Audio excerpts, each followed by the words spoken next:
Армысыздар, құрметті көрермен, сіздер Ену журнализм подкастының кезекті шығарылымын көріп отырсыздар. Бүгін біз медиа ұлттық бірегейлік тіл тақырыбында терең әрі мағыналы әңгіме өрбітпекпіз. Бүгінгі студиямызда PhD доктор, зерттеуші әрі журналист Петров Богдан Сергеевич. Ол ұлттық бірегейлік тақырыбында докторлық диссертация қорғаған зерттеуші, журналист әрі әлеуметтік желіде отанын мақтан тұтып жүретін патриот, өзінің азаматтық позициясы айқын тұлға. Қош келдіңіз, Богдан, студиямызға. Айтыңызшы, ұлттық бірегейлік тақырыбын таңдауыңызға не себеп болды? Осы докторлық диссертацияңызға. Сәлеметсіздер ме? Біріншіден шақырғандарыңызға көп рахмет. Бүгін ерекше мағыналы, терең мағыналы сұхбат болады деп ойлаймын. Ұлттық бірегейлік мен үшін біріншіден ол бізді Қазақстан азаматы ретінде көрсететін бір ерекше көрініс нәрсе. Өйткені біз оңтүстікке, солтүстікке, руға, жүзге, этносқа бөлінеміз ғой, бірақ бізді біріктіретін арнайы құндылықтар, арнайы біздің көз қарастарымыз, арнайы біздің символдарымыз бар. Соның барлығы бізді Қазақстанның азаматы ретінде көрсетеді. Соны мен зерттегенмін. Осы үрдістегі бұқаралық ақпарат құралдарының қандай рөлі бар екен, қалай олар үлес қосып жатыр, қалай өздерінің әлеуетін олар қалай көрсетіп жатыр. Өйткені жаһандық медиа нарықта осы жалпы бақ қана емес, әлеуметтік желілердің ерекше арнайы әсері байқалады. Медиатизация деген үрдісі жүріп жатыр. Сол себепті медиатизация, глобализация осы екі жаһандық үрдістердің аясында біздің қазақстандық медиа қалай әсер етеді, қалай жұмыс жасайды екен? Жалпы осы сіз жаңа айттыңыз, глобализация, жаһандану заманында ұлттық бірегейлігімізді қаншалықты сақтап отырмыз? Меніңше, Қазақстанда ол ерекше бір жағдай болып тұр. Өйткені бізде бірнеше осындай теріс және позитивті көзқарастар кездесе береді. Біріншіден, бізде постсоветтік біздің көзқарастарымыз бар. Немесе осындай примордиалистский взгляд, примордиалистік көрініс деген сөз. Яғни, қазақстандық болу үшін Қазақстанда туу керек, дүниеге келу керек деген сөз. Ол біріншіден. Сосын постсоветтік, посткеңестік көзқарастар, ол яғни Сталиннің нация, ұлт деген сөзінің анықтамасына байланысты, яғни ол адамдардың тілге, территорияға, жерге және мәдениетке байланысты. Яғни осы адам, совет адамы, кезінде олар совет адамын қалыптастырған, олардың ұлттық бірегейлігі осындай болды. Бірақ біз Қазақстанда ұлттық бірегейлік деп айтатын болсақ, ол азаматтық бірегейлік, яғни қазақпын, орыспын, шешенмін, украинмын емес, яғни мен Қазақстанның азаматымын. Кейбір адамдар айтады қазақстандықпын, бірақ кейбір адамдарға ол ұнамайды. Бізде жалпы заңнама немесе басқа осындай стратегиялық құжаттарда қазақстандық деген сөз жоқ. Ол тек қана жалпы мынадай тілдік нормаларға сәйкес келеді, бірақ арнайы, легитимный оның нұсқасы жоқ екен. Сонда Қазақстанның азаматы. Сонда көп этностық қоғамда ұлттық бірегейлік сіздің ойыңызша қалай қалыптасады? Бізде ортасында ұлттық бірегейліктің, яғни азаматтық бірегейліктің ортасында қазақи мәдениет, қазақ тілі әрине. Сосын біздің ұлттық символдарымыз. Жалпы бізде проблема неде? Біз ұлттық бірегейлік ретінде осыны этностық, яғни менің жеке этносқа қатысуы, соны біз қабылдап жатырмыз. Бірақ ұлттық, ол яғни менің жеке көзқарасым емес, ол ұлтым, ол қазақ, орыс емес, ұлтым қазақстандық. Өйткені Америкаға қарайтын болсақ, ол да көп ұлтты мемлекет қой. Олар бөлінбейді, мен неміспін ба, мен грекпін ба, олар американдық деп айтады. Сонда Ресейде болса оларда басқаша, бірақ европалық мысалы Франция мысалын айтатын болсақ, бір айта кететін жайт, біздің қазіргі конституциямыз француз конституцияға өте ұқсас екен. Өйткені біз парламенттік президенттік модельдерін біріктіріп, сосын өздеріміздің бір конституцияны шығарғанбыз, бірақ негіз сол французша. Оларда мысалы сен ақ нәсілді, қара нәсілді болсаң да сен французсың.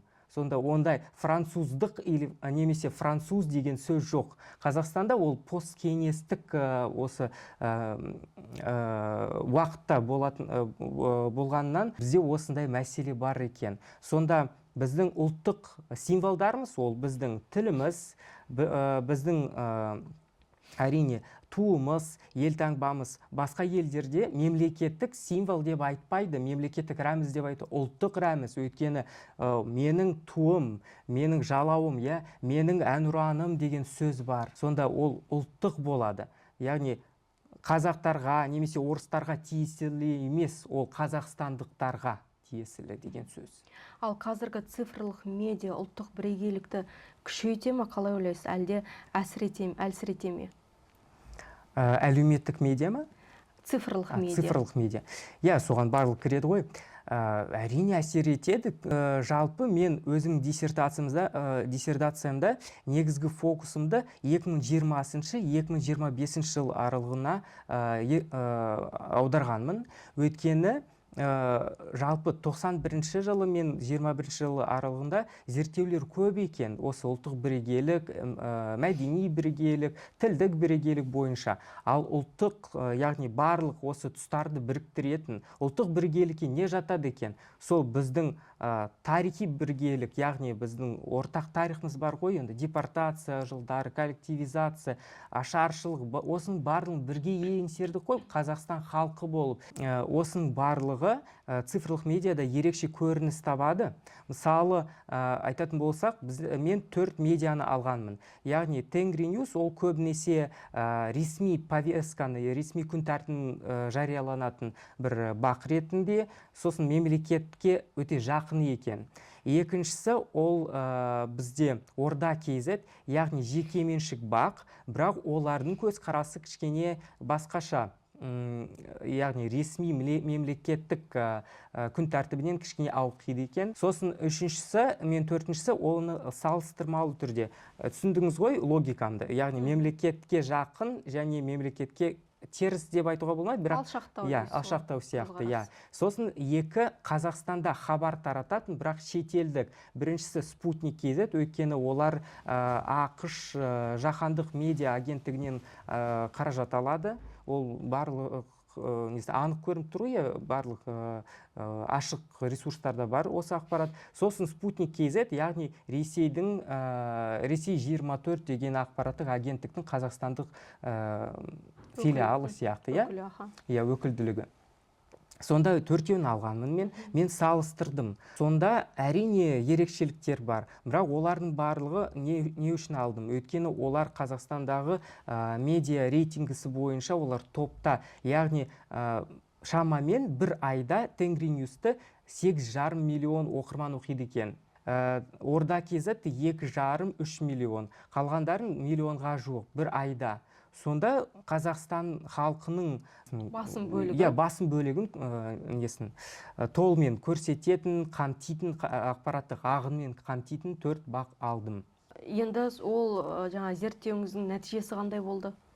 Біріншіден мен жалпы осы материалдарда мен 1386 материал таңдап алдым, іріктеп алдым. Басында 200 мыңнан астам болды. Бірақ мен негізгі түйін сөздермен зерттедім ғой. Қазақстандық деген сөз, ұлттық бірегейлік, қазақ тілі, орыс тілі, мемлекет, Қазақстан деген сөздермен.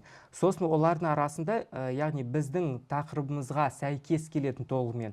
Мысалы, біздің бақтарымыз, цифрлық бақтарымыз осы қазақстандық сөзді басқаша түсінеді екен. Яғни медиа дискурста қазақстандық ол ұлттық бірегейлік қалыптасқан сияқты. Қазақстандық деген сөзбен әр Қазақстан азаматын, шетелде болса, Қазақстанда болса, криминальды бір жағдай болса да, қазақстандық біреуін өлтірді деп айтады, қазақстандық шетелде мынаны жасады, мынаны жеңіске жетті да.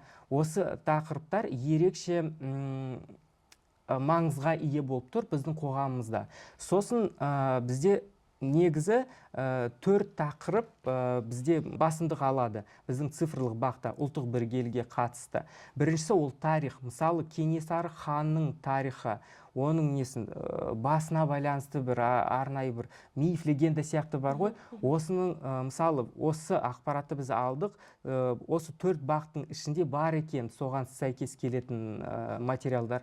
Бірақ төрт түрлі берген шығар. Иә, төрт түрлі, әрине өздерінің ерекшелігі бар, бірақ олардың көрсетілімдер саны, просмотрлар саны 1 миллионнан асады. Ал мысалы кәдімгі бір жаңалық болса, яғни Қазақстан халқы ассамблеясында мынандай концерт өтті деген материалдарды 2-5 мың яғни біздің халық ұлттық тақырыптарға басымдық береді ғой. Иә, береді екен. Сіздің зерттеуіңіз бойынша. Қазақ тілі, орыс тілі салыстырмалы түрде де келеді. Яғни қазақ тілі тек қана кәдімгі бізде тілдік жанжалдарда бола береді, скандал, конфликт деген бола береді. Бірақ оларға қарамастан да қазақ тілінің ерекше былайша орны бар екен. Яғни тек мемлекеттік тіл ғана емес, соны орыс тілімен әрқашан салыстырады. Сосын қазақ тілін меңгеретін тұлғаларды, қазақ тілін меңгеру бойынша кеңестер бар екен. Мысалы, цифрландыру және жасанды интеллект министрлігінің вице-министрі Дмитрий Мун қазақ тілін қалай оқиды екен ChatGPT арқылы осы өте көп қаралым жинаған мақала болды. Сонда біз кейбір нәрселерге мән бермейміз ғой, бірақ оны мен байқағаным. Яғни медиа дискурста мынандай трендовый нәрселерді мен жасағаным. Сосын қандай қателер жасайды екен біздің журналистеріміз. Өйткені ол өте ағылшынша sensitive, яғни өте жанына жақын тақырыптар бар ғой. Сол себепті оларды жариялау барысында журналистер де терең білімі, олардың ерекше көзқарасы болу керек. И барынша нейтралды, яғни объективті көзқарасы жеткізу керек. Бізде керісінше, мысалы, azаттық.org сайтында көбінесе қандай бір жалпы нормальный бір нәрселерді, қалыпты жағдайдағы жаңалықты олар теріс әсермен көрсетеді екен. Сосын манипулятивті техникалар, яғни кликбейт, стереотипизация көп екен бізде. Жалпы кәдімгі стереотиптер бар, яғни қазақтар кешіп келеді деген сөз, осындай бар екен. Бірақ кейде біздің бақтарымыз өте былайша бір ұлтқа немесе этносқа тиісетін нәрселерді пайдаланады екен. Мысалы, sputnik.kz-те бір мақала болды, орысша, яғни USAID промывает мозги казахстанцам деген сөз. Бірақ ол стереотипизацияға, яғни өшпенділік тілінің таратуына сосын әкеп соғады ғой. Сол себепті әр сөзге біз абай болуымыз керек бізде. Дұрыс. Жалпы сіздің дәстүрлі журналистикадан ғылыми журналистика келуіңізге не себеп болды? Әдетте жастар ғылымға көп ден қоя бермейді ғой. Мен негізі осы тақырыпқа менің жеке қасиеттеріме байланысты қызығатынмын. Біріншіден, менің ерекше өмір баяным, өйткені менің анам қазақ, әкем орыс, бірақ сосын маған 2 жас болғанда олар ажырасып кеткен. Сонда мен нағашы ата әжемнің қолында өскенмін. Ата әжем, мен анам, төртеуіміз бірге тұратынбыз. Мен өзім солтүстік Қазақстан облысының тумасымын. Мағжан, Сәбит, Ғабиттің отаны, қасиетті жер деп ойлаймын. Сонда олардың ұрпағымын деп айтуға болады. Сол себепті маған әрқашан жақын болды. Осы екі ұлы ұлт, яғни қазақ пен орыс қалай бірге өмір сүреді екен. Андағы Ресеймен көршіміз, осында да орыстар көп екен, басқа ұлттар да көп екен. Өзім көп мәдениетті ортада тұлға болып қалыптасқанмын. Бізде жалпы Петропавлда Наурызда, Масленицада бір тең тойлайды екен. қандай бір басқа нәрселер болса да біздің мемлекеттік дискурста да мысалы құрбан айттың бірінші күні мен Рождество Христово да олар да мемлекеттік мереке ретінде тойланады екен. Ол біздің жалпы Қазақстанның ерекшелігі. Сонда мен осы ерекшеліктің бір дәлелімін. Жалпы сіздің тағдырыңыздың өзі зерттеушілік қасиетіңізді ашуға көмек болған екен, иә? Сол сияқты, иә. Енді диджитал журнализм бағдарламасын басқару жауапкершілігі үлкен жұмыс. Қазіргі студенттердің қалауы мен сұранысы қандай? Мен қазіргі уақытта 2021 жылдан бастап Астана IT университетінде аға оқытушы, яғни ағылшынша senior lecturer болып жұмыс жасаймын. Бізде негізгі журналистика, цифрлық медиаға қарайтын негізгі екі мамандық бар, яғни цифрлық журналистика және медиа технологиялар. Бірақ цифрлық журналистика ол журналистика және репортерлық іс білім беру бағдарламаларының тобына кіреді. Ал медиа технологиялар ол ақпараттық коммуникациялар технологиялар. Яғни медиа жұмысын техникалық сүйемелдеуі деп түсінуге болады. Жалпы қазір дәстүрлі медиада журналистер мақсаты жазу, сызу. Өзіңіз білесіз, е? Қазір соңғы трендтерге байланысты журналистерге талап қойылып отыр. Түсіру де білу керек, монтаждау да білу керек. Бірақ әзірге нарықтағы бар журналистерді бұл талапқа қайта өзгерту оңай болмай тұр. Қалай ойлайсыз, енді кейін бұл журналистика қалай өзгереді алдағы уақытта? Меніңше бүкіл қазіргі жасанды интеллект, цифрлық технологиялар ол кәдімгі тіл сияқты. Яғни біздің ойымызды, көзқарасымызды жеткізетін бір құрал ретінде қабылдау керек.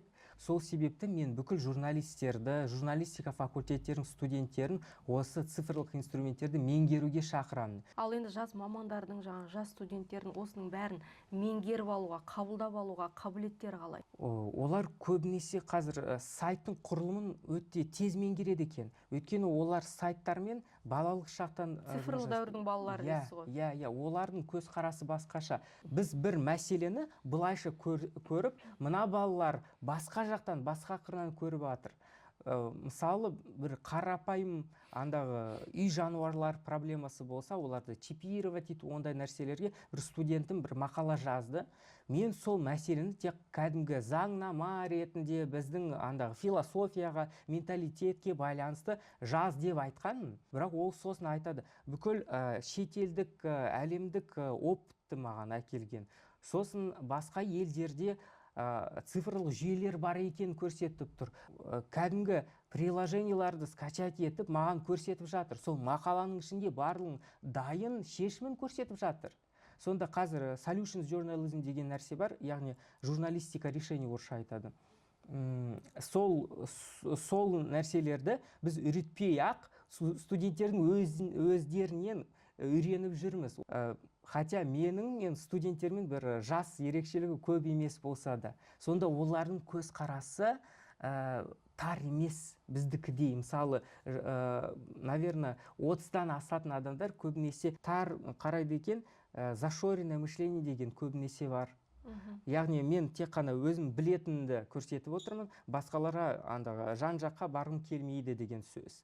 Ал мына жастар, олар керісінше жан жақты, бұлайша цифрлық нәрселерді қосып, бәрін қарастырады екен. Сіз ойламайсыз ба, кейінгі мысалы жастар шығармашылықтан көрі, жазусыздан көрі, жаңағы цифрлық жағына қарай көбірек ауытқып кетті, көбірек басымдық беріп кетті деп? Әлде бұл біз дұрыс түсінбей отырмыз ба? Жалпы онда проблема бар, яғни ойлану қабілеті. Олар қазір ойланбай-ақ жасанды интеллекттен сұрап жатыр. Сол мысалы біздің журналистикаға келешекте кесірін тигізеді деген қауіп бар ма жалпы?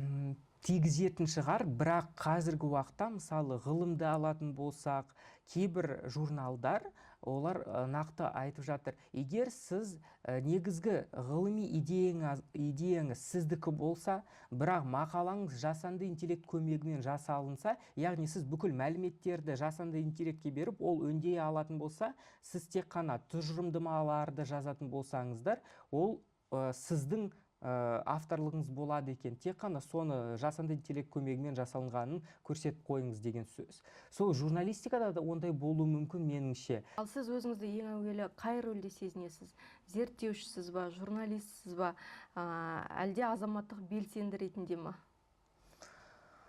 Меніңше мен біреуін таңдай алмаймын, өйткені мен волонтермін да, журналистпін да, мен мақала жазамын біздің қазақстанды бақтарға, сосын зерттеуші ретінде, оқытушы ретінде, менеджерда ретінде. Өткені қазіргі уақытта мен тек қана оқытушы ғана емес, креативті индустриялар, Астана IT университетіндегі креативті индустриялар мектебі директорының орынбасары болып жұмыс жасаймын. Қазір міндетін атқарып жүрмін, директормын. Сол себепті осы бүкіл рөлдерді өзімде біріктіруге тырысамын. Бос уақыт болған кезде ол менің жан қалауы ғой. Яғни мені ешкім мәжбүрлемеген. Менің Инстаграм парақшасын ашып қойсаңыз, мен оны танымды сүйем деген сөз бар. Зерттеушілік сіздің жан қалауыңыз. Осының барлығы менің жан қалауым. Өйткені мен шабытым ашылса, жаңалық жазам, немесе қандай бір журналистік зерттеу. Басқа уақытта, мысалы, идеям келсе, онда ғылыми мақаламды жазам. Жалпы мен диссертациямды жазуда мен біріншіден ғылыми мақалаларды жариялап қойғанмын. Яғни менде идеялар көп болған, яғни орыс тілді аудиторияны зерттеу, қазақ тілді аудиторияны бөлек зерттеу, олардың көзқарасын салыстыру деген сөз, бар ма айырмашылықтар, сосын қазақ тілді контентке деген көзқарас, оның дефицитіне, сапасына байланысты. Осындай бүкіл нәрселерді мен біріншіден мақалаларда жариялап қойғанмын. Сосын медиа тұтыну мәселелеріне қалай әсер етеді екен, ұлттық бірегейлігіне. Осының барлығын біріктіріп, сосын тағы жаңа идеяларды қосып, мен диссертацияны жазғанмын. Яғни бірінші, екінші курста нақты мен зерттеу фокусымды осы мақалалар арқылы, ғылыми әдебиетпен жұмыс жасау арқылы мен зерттеу фокусымды қалыптастырдым. Сосын үшінші курста диссертацияны толығымен жазып, осы жылдың 24 қаңтарында қорғап шықтым. Сіздің ең сүйікті қазақша тіркесіңіз қандай? Қандай мақал мәтел сізге жақын? Отансыз адам, ормансыз бұлбұл.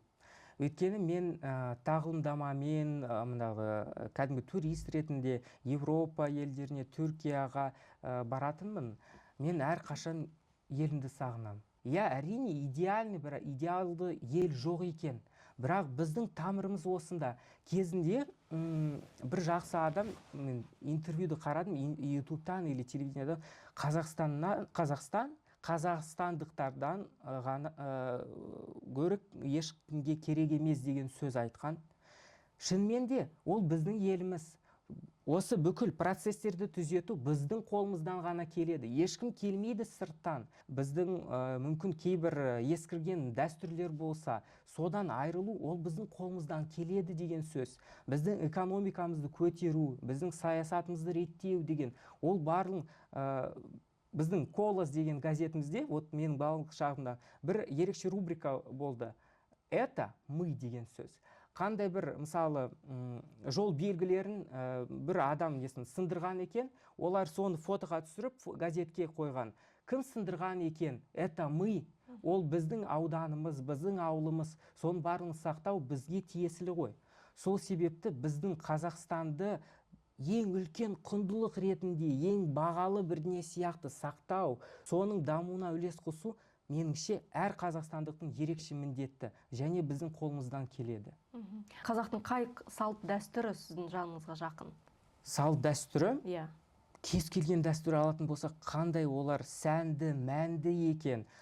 Әр адамның әр жас ерекшелігіне қарай ерекше дәстүр бар екен. Сәбидің дүниеге келгеніне, ер жетуіне, сосын балалы болғанына, оның балаларына байланысты, қартаюына байланысты қаншама біздің дәстүрлеріміз бар. Олар қандай өте әдемі екен. Мен тойларға жиі барам, шақырады екен. Сол себепті мен бір тост айтқанда, тілек айтқанда, мен әрқашан айтамын, қандай әдемі екен біздің дәстүрлеріміз, соны сақтайықшы, соны насихаттайықшы. Кез келген дәстүр өзіме жақын. Мен жалпы мүмкін дәстүрлерді айтатын болсақ, ол бәрі жақсы, бірақ әрқашан бізде Абай Құнанбайұлын құрметтейміз, айтамыз, портреттерін қоямыз келген жерде. Бірақ олардың сөздеріне неге біз следовать етпейміз, яғни неге оларды орындамаймыз соның өсиетін? Өсиет, өтірік, мақтаншақ, еріншек, бекер, мал шашпақ. Осының барлығы бар ғой біздің қоғамымызда. Бізде кейбір жұлдыздар біріне айтатын болса, ол бізде хит болып тұр. Барлығы соны талқылайды. Яғни біздің мемлекеттік маңызы бар мәселелерді талқыламай, соны тек ресми повестка етіп талқылаймыз. Яғни сәлеметсіздер ме, құрметті әріптестер, осы жиналыста кім айтады, бір сөйтеді, бүйтеді деген сөз бар бізде ғой. Ал кәдімгі біз кухняда отырып соны талқылаймыз ба? Ол біздің болашағымыз ғой. Сонда меніңше осы бүкіл дұшпандар біздің қоғамымызда бар әлі. Соны еңсеруіміз керек меніңше. Сіз жалпы қазақша ойлайсыз ба, әлде ойша аударып отырасыз ба? Негізгі мен орыс тілді ортада қалыптасқан, соңында мен орысша ойлаймын. Бірақ мен 20-30 минуттай қазақ тілді адамдармен сөйлесіп қойсам, онда ойларым да қазақша келеді. Ағылшын тілмен де дәл сондай жағдай. Біздің студиямызда бір ерекше дәстүр бар. Біз келген қонақпен ойын ойнаймыз. Қазір мен сізге мақал мәтелдің бірінші сөйлемін, бірінші бөлігін айтамын. Сіз оны жалғастырып іліп әкетуіңіз керек, және оның жаңағы қысқаша мағынасын түсіндіріп өтсеңіз. Дайынсыз ба? Иә, тырысам. Отан. Отан отбасынан басталады. Отансыз адам ормансыз бұлбұл деп айтқан. Туған жердей жер болмас. Туған елде ел болмас. Қазақстанды отаным деп сезінуіңіз осы мақалмен қаншалықты байланысты? Толмен сүйем ғой, 100%. Инстаграм парақшамды ашып қойсаңыз, менде прям биода, описаниеда отанды сүйен деген сөз біздің туымыз тұр. Мен соны алып тастамаймын, хотя кейбір адамдар айтады, орыссың ғой, түрің орыс, түрің славян болса да, жүрегім қазақ. Бірлік бар жерде? Тірлік бар. Ол менің диссертацияма байланысты ғой. Көп этностық қоғам үшін бұл қаншалықты өзекті? Өте өзекті. Бізде өкінішке қарай осындай совет кезінде, біздің тәуелсіз Қазақстан кезінде де ондай орын алған ғой кейбір жағдайлар. Сол себепті жалпы ол этносаралық нәрселерге ғана емес, ол жалпы қазақтардың ішінде де бөліну бар ғой. Руға, жүзге, солтүстік, оңтүстік. Меніңше осын барын жою керек. Бір тұтас ұлтымыз болу керек. Өнер алды. Өзім айта жаздадым. Қызыл тіл ма? Дұрыс, өнер алды, қызыл тіл. Журналист үшін бұл қаншалықты шындық? Барлығы тілге байланысты ғой. Ойды жеткізу ол журналистің бірінші ең маңызды дағдысы ғой. Ойды бейтарапты, терең мағыналы, жалпы деректі жеткізу ол өте маңызды. Тағы бір ойын ойнайық, мағынасын тап деген. Мен сізге мақал айтамын, сіз оның мағынасын заманауи медиа контекстінде түсіндіріп көрсеңіз. Мысалы, 7 жұрттың тілін біл, 7 түрлі білім біл. Көп тілділік қазіргі журналист үшін өте маңызды сияқты. Түсінікті болса, ойынымызды бастайық. Жақсы. Ел іші алтын бесік. Цифрлық заманда бұл мақал өзекті ме? Әлеуметтік желілерде диванда жатып жамандамау.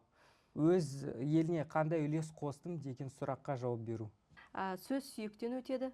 Медиа кеңістікте сөздің жауапкершілігі туралы не айтар едіңіз? Бізде жалпы блогерлер көп, журналистер көп, оларды тең етуге болмайды. Өйткені блогерлерде реттеу жоқ, жауапкершілік ондай қатаң емес. Сол себепті журналистерді көбірек тыңдау керек. Журналистер олар арнайы білімін алады, біліктілікті арттырады. Сол себепті олардың сөзі меніңше қоғамда кішкене жоғарылау болу керек. Өйткені олар ғана сол дәйекті түрде шындықты айта алады. Блогерлер болатын болса, олар реклама бәрін жасайды ғой кезінде. Менің жеке пікірім осы. Тағы бір ойын ойнасақ, жұмбақ және ұлттық код деген. Жұмбақ жасырам біріншіден. Ұзын ізі бар, ұзын бойлы өзі бар. Жауабы? Көше ма, жол сияқты. Дұрыс, жол. Сіздің өмір жолыңызда ең маңызды бұрылыс қай кез болды? Меніңше мамандық таңдау. Екінші жұмбақ. Қабат-қабат қаттама, ақылың болса аттама. Білмеймін, шынымды айтсам. 40 қабат. Кітап. Ау, өте.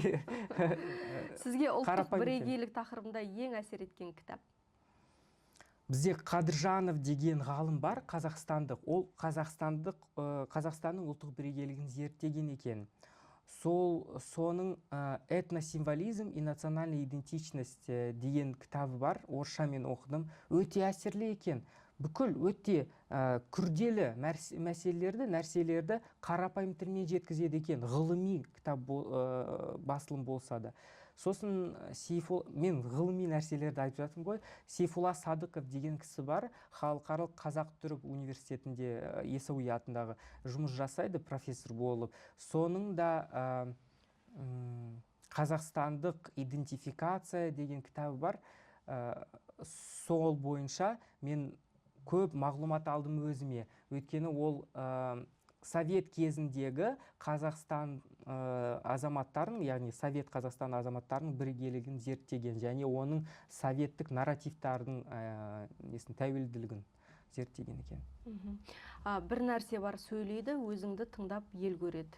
Журналистің кәдімгі алғашқы бір құралының бірі, негізгі. Камера ма? Микрофон. Кешіріңіз, микрофон. Жалпы медиа ұлттық бірегейлікті қалыптастыратын құрал ма? Медиа әрине. Өйткені қазіргі уақытта ол жалпы медиатизация үрдісі жүріп жатыр ғой. Сонда біз осы гаджетсіз, әлеуметтік желісіз, осы ақпарат ағынсыз өзімізді елестете алмаймыз деген сөз ғой. Көре-көре көсем боларсың, сөйлей-сөйлей шешен боларсың. Қазіргі медиа дәуірінде контент жасап, тәжірибе жинау журналисті қалай шыңдайды? Біріншіден, қазір фейк, дипфейк деген нәрселер көп екен. Сонда ақпаратты дабл чек, яғни 2-3 рет верификация жасау, 2-3 ақпарат көздерінен факт-чекинг жасау, ол ерекше дағды болып тұр. Сосын жасанды интеллектке сүйенбей, тағы да барлығын тексеру да керек болып тұр. Сосын жасанды интеллектті өзінің, яғни адами интеллектпен тең қоймау. Дұрыс айтасыз. Тіл тас жарады, тас жармаса бас жарады. Хейт, кибербуллинг, агрессия мәселесінде медиа қалай жауап беру керек?